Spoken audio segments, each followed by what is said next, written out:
नमस्कार दोस्तों, आपका स्वागत है आपके अपने ही यूट्यूब चैनल जीके इम्पोर्टेंट में। दोस्तों, मैं आपके सामने इस वीडियो में लेके आया हूँ करंट अफेयर से संबंधित महत्वपूर्ण प्रश्न, दोस्तों जो कि किसी भी भर्ती परीक्षा में बहुत ही उपयोगी है। चलिए दोस्तों, हम चलते अपने पहले प्रश्न की तरफ। दोस्तों, पहला प्रश्न है, किस राज्य सरकार ने राज्य में वंदे मातरम पहल शुरू की है? इसका आंसर है सी, महाराष्ट्र। महाराष्ट्र के उप मुख्यमंत्री देवेंद्र फडणवीस ने राज्य में वंदे मातरम पहल की शुरुआत की है। दोस्तों, महाराष्ट्र के उप मुख्यमंत्री कौन है? तो यह देवेंद्र फडणवीस। अगला प्रश्न है, गति शक्ति पोर्टल शुरू करने वाला पहला राज्य कौन सा है? इसका आंसर है बी, गुजरात। गुजरात राज्य गति शक्ति पोर्टल शुरू करने वाला पहला राज्य बना है। अगला प्रश्न है,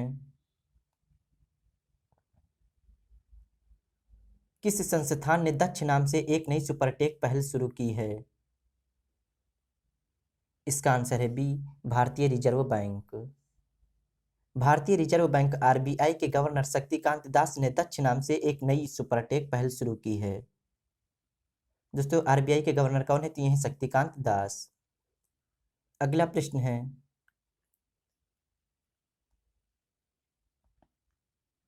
किस संस्थान ने central bank digital currency CBDC पर एक अवधारणा नोट जारी किया? इसका आंसर है ए, भारतीय रिजर्व बैंक। भारतीय रिजर्व बैंक आरबीआई ने central bank digital currency CBDC पर एक अवधारणा नोट जारी किया। अगला प्रश्न है,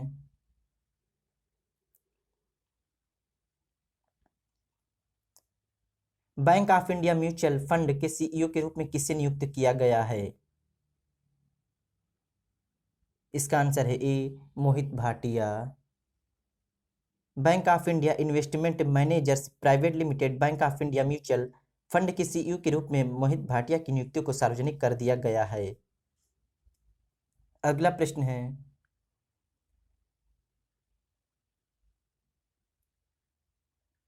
किस सशस्त्र बल को अधिकारियों के लिए हथियार प्रणाली शाखा के लिए मंजूरी मिली है? इसका आंसर है डी, भारतीय वायुसेना।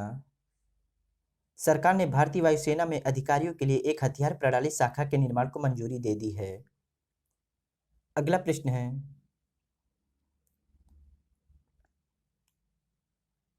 किस टेनिस खिलाड़ी ने 2022 में तेल अवीव ओपन का खिताब जीता? इसका आंसर है डी, नोवाक जोकोविच। टेनिस खिलाड़ी नोवाक जोकोविच ने 2022 में इजराइल में आयोजित तेल अवीव ओपन खिताब जीता। इसे टेनिस का सबसे बड़ा पुरस्कार माना जाता है। अगला प्रश्न है,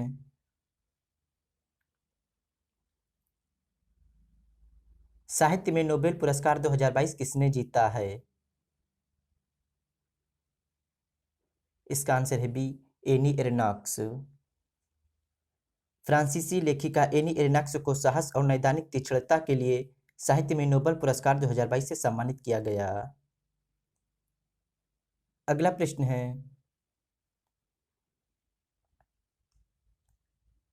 कौन सी आईटी कंपनी और भारत सरकार अपने डिजिटल टूल किट को शिक्षित करने के लिए एक कार्यक्रम में सहयोग करेगी?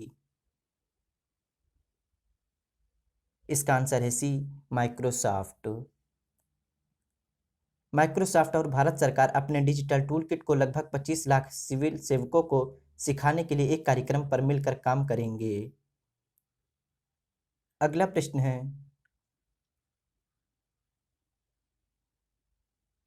धर्मांतरित दलितों के लिए अनुसूचित जाति एससी की स्थिति की जांच के लिए गठित आयोग का प्रमुख कौन है?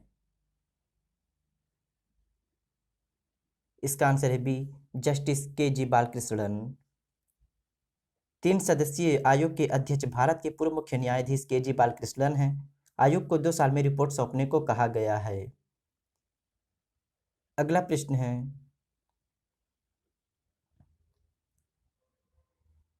किस देश ने सूर्य के रहस्यों को जानने के लिए कॉपो 1 उपग्रह लॉन्च किया है?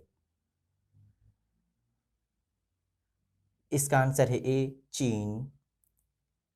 चीन ने अपने निर्माणाधीन अंतरिक्ष स्टेशन को सफलतापूर्वक एकीकृत करने और अपने चंद्र मिशन के अगले चरण को मंजूरी देने के बाद एक नया उपग्रह लॉन्च किया है जो सूर्य को देखेगा और उसके रहस्यों को उजागर करेगा। अगला प्रश्न है,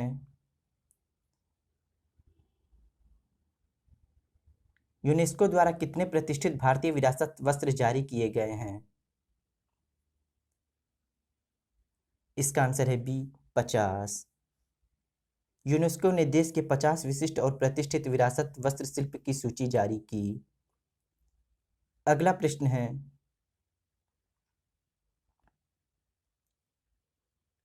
अक्टूबर 2023 में 37वें राष्ट्रीय खेलों की मेजबानी कौन सा राज्य करेगा?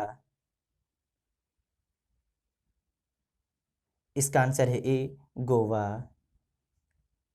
भारतीय ओलंपिक संघ ने पुष्टि की है कि गोवा अगले साल अक्टूबर में राष्ट्रीय खेलों के 37वें संस्करण की मेजबानी करेगा।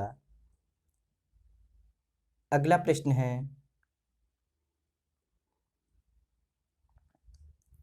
विश्व डाक दिवस किस तारीख को मनाया जाता है? इसका आंसर है ए, 9 अक्टूबर। विश्व डाक दिवस हर साल 9 अक्टूबर को स्विस की राजधानी बर्न में 1874 में यूनिवर्सल पोस्टल यूनियन की स्थापना की वर्षगांठ पर मनाया जाता है। अगला प्रश्न है,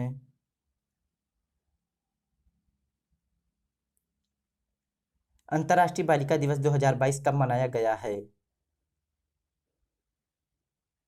इसका आंसर है ए, 11 अक्टूबर।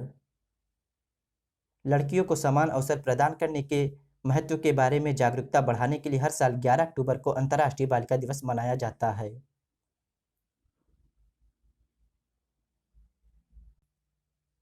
दोस्तों, अगर वीडियो अच्छी लगी हो तो लाइक और शेयर जरूर करें और दोस्तों हमारे चैनल को सब्सक्राइब करें और बेल आइकन जरूर दबाएं। Thank you. जय हिंद, जय भारत।